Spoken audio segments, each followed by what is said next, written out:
मैं सबसे पहले प्रेस के साथियों का धन्यवाद देना चाहता हूं। प्रेस के साथी बहुत बहुत धन्यवाद कि आप लोग यहाँ पर हैं। अभी हम लोग नॉमिनेशन करा के आए हैं। समाजवादी पार्टी से डिम्पल यादव यहाँ की प्रत्याशी, उसके लिए फॉर्म भर करके हम लोग आए हैं। ये चुनाव मैनपुरी का उन परिस्थितियों में होने जा रहा है जब नेताजी हमारे बीच में नहीं है। नेताजी और इस क्षेत्र की जनता से सीधा सीधा लगाव रहा है। नेताजी की अपनी शुरुआत और राजनीति का पूरा संघर्ष यहीं मैनपुरी से और मैनपुरी की जनता के साथ और उन जनता के सहयोग और आशीर्वाद से ही आगे बढ़े हैं। आज जब नेताजी बीच में नहीं हैं, मैं मैनपुरी की जनता से यही अपील करना चाहता हूं कि नेताजी के जो बताए हुए रास्ते पे हम सब चलेंगे। नेताजी का दिखाया हुआ रास्ता, जो राजनीतिक सम्मान, जो सामाजिक सम्मान और आर्थिक लड़ाई जो लड़ी है, उन सिद्धांतों को आगे बढ़ाने का समाजवादी पार्टी काम करेगी। डिम्पल यहां से प्रत्याशी हैं और मुझे पूरा भरोसा है यहां की जनता एक बार फिर, और जिस तरीके से हमेशा साथ दिया जनता ने, नेताजी के नाम पर इस चुनाव को ऐतिहासिक वोटों से जिता करके जनता भेजेगी। मैं डिम्पल से कहूंगा कि एक बार वो भी कहते हैं। अध्यक्ष जी, शिवपाल सिंह जी नहीं नजर आ रहे हैं नामांकन में। सभी मीडिया साथी जो आज यहाँ उपस्थित हैं, उन सबका धन्यवाद देना चाहूंगी। मैनपुरी ने नेताजी को पहचान दी और नेताजी ने मैनपुरी को पहचान दी। नेताजी का आशीर्वाद हमेशा मेरे साथ रहा है और मुझे पूरी उम्मीद है कि मैनपुरी की जनता का आशीर्वाद भी समाजवादी पार्टी के साथ रहेगा आने वाले चुनाव में। धन्यवाद। आज नेताजी के बगैर चुनाव में आए हैं, कितना मिस कर रहे हैं? इसीलिए मैंने कहा कि चुनाव उन परिस्थितियों में हो रहा है जब नेताजी नहीं है। नेताजी ने ही इस समाजवादी पार्टी को जहां बनाया, अपना खून पसीना लगा करके यहाँ के कार्यकर्ता नेता ने नेताजी का साथ दिया। नेताजी ने जो रास्ता दिखाया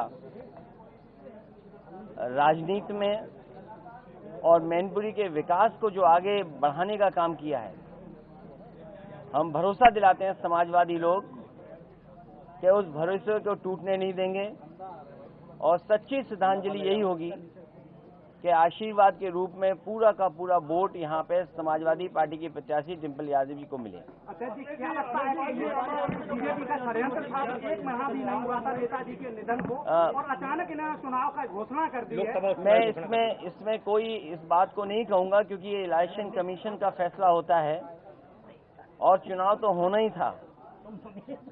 और इन परिस्थितियों में जब हो रहा है तो अभी नेताजी की यादें ताजी हैं। जिन लोगों से मैं मिला हूं,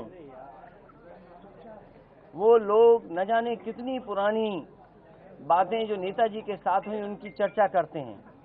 यहाँ के बुजुर्ग जो नेताजी के साथ संघर्ष में रहे, राजनीति में आगे बढ़ाने का काम किया, वो लोग उनके साथ की कहानी, उनके साथ जो बात और उनके साथ जो वक्त गुजरा उसके बारे में बताते हैं।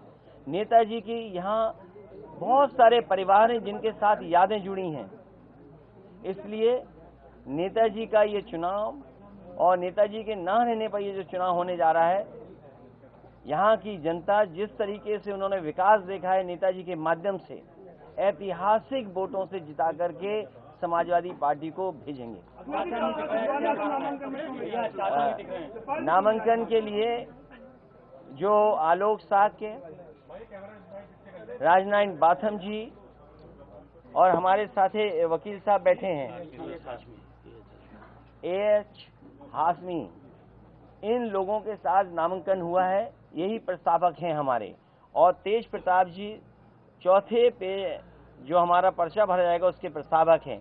तो आज बहुत सादगी के साथ, क्योंकि किसी भी तरीके से कोई संदेश ऐसा न जाए कि समाजवादी पार्टी के लोग किसी खुशी के साथ कर रहे हैं। जब नेताजी नहीं हैं तो हम सब दुखी हैं, इसीलिए बहुत सादा तरीके से हमने कार्यकर्ताओं से निवेदन भी किया, अपील भी किया और वो हम लोग पर्चा भरे भी। अभी जाने जा रहा हूँ, जाऊंगा मैं भाजपा के लिए कुछ नहीं कहूँगा। चाचा साथ में नहीं आए, कई लोगों को उम्मीद थी।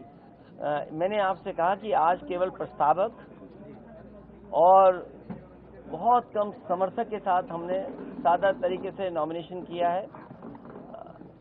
पूरा परिवार सब साथ हैं और चुनाव प्रचार में हम सब मिलकर के चुनाव प्रचार करेंगे। आपकी बात कितने मतों से जीत लगती है आपको मैनपुरी में? अभी तक की सबसे ऐतिहासिक जीत होगी। अध्यक्ष जी, लगातार बीजेपी जो है इस समाजवादी पार्टी गढ़ को ढंढने का काम कर रही है। बीजेपी लगातार मंथन कर रही है, प्रचार पे नहीं उतार पा रही है। ये लगती है, कह रही है सीट ये अब की बार खोएंगे नहीं अपने हाथ से बीजेपी। ये नेताजी की सीट रही है और जितना विकास आपको मैनपुरी में दिखाई दे रहा है, जनता जानती है कि नेताजी का ये विकास है और उसी विकास को आगे बढ़ाने के लिए डिम्पल काम करेंगी। भाजपा नहीं उतारेगी नेताजी की सहानुभूति जिस तरीके से। देखिए, उस बहस में मत जाइए, क्योंकि भारतीय जनता पार्टी रामपुर में क्या कर रही है पूरा देश जानता है कि इतना अन्याय, इतना उत्पीड़न, इतने झूठे मुकदमे कभी नहीं लग सकते थे। और लोकसभा चुनाव भी आपने देखा था, आज भी वीडियो है सबके पास। आप लोग प्रेस के लोग हैं, आपके पास भी वीडियो होंगे कि किस तरीके से प्रशासन के माध्यम से लोगों को वोट नहीं डालने दिया। ये रामपुर में जिस गली से लोग वोट डालने जाना चाहते थे, लेकिन प्रशासन ने पूरी सख्ती लगा करके वोट नहीं डालने दिया था। सर, क्या कारण रहा जो आप कई जगह उपचुनाव हुए वहाँ पर आप प्रचार करने के लिए नहीं गए, और यहाँ आपका गढ़ है, कर्म भूमि है नेताजी की, सब कुछ आपका गढ़ रहा है, कोई कभी हला नहीं पाया है। अध्यक्ष जी, लगातार मैं चुनाव प्रचार में रहूंगा। अध्यक्ष जी, लगातार पूर्व सांसद तेज प्रताप यादव का मैनपुरी से नाम चल रहा था, अचानक से नाम हट गया और डिम्पल जी का नाम आ गया, इसका क्या रीजन है? ये आप मैनपुरी के पत्रकार हैं, इसलिए आप अपना सवाल अपने पास रखिए। नहीं, सांसद जी के नाम न आने से काफी कार्यकर्ताओं में सभी लोगों ने दुखी नजर आ रही है। सभी लोगों ने, पार्टी के लोगों ने तय किया और बहुत सारे लोगों से बातचीत के बाद डिम्पल यादव का नाम तय हुआ। तेज प्रताप का नाम न आने से कार्यकर्ता नाराज नजर आ रहे हैं। आप मैनपुरी के हो और बहुत अच्छा, मैंने बधाई आपको जो सवाल पूछ रहे हो। और आपको ना तेज प्रताप से पूछ लेना चाहिए, बगल में बैठ।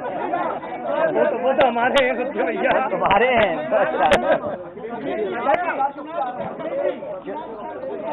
मैं चुनाव प्रचार जिस दिन से आया हूँ उसी दिन से चुनाव प्रचार कर रहा हूँ, लोगों से मिल रहा हूँ। अच्छा जी, आपने वोटर को लेकर शिकायत की, वोटर लिस्ट को लेकर, वो बाद की बात। क्या कहेंगे इस पे आप? वो बात की बात। प्रशासन का जो रवैया देखा गया, कई बार नामांकन करने के लिए आए हैं, पहली बार जो ट्रैक आज प्रशासन का रहा है वो समझ के परे है। ये हम किसी से कुछ नहीं कह रहे। जनता का चुनाव है, नेताजी का चुनाव है, मैनपुरी के विकास को आगे बढ़ाने का चुनाव है, ये सब जानते हैं शासन प्रशासन के लोग। ठीक भैया, यार उठ लो भैया, अरे उठ लो भैया, चलो।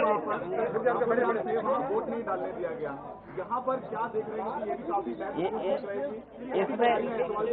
इसमें पूरा प्रशासन मदद करने जा रहा है समाजवादी पार्टी की। ठीक, इसमें क्या छिपा हुआ है? और ये चुनाव नेताजी का चुनाव है, सवाल प्रशासन का नहीं है, सवाल सरकार का नहीं है। जनता यह जानती है कि विकास किसने कराया है।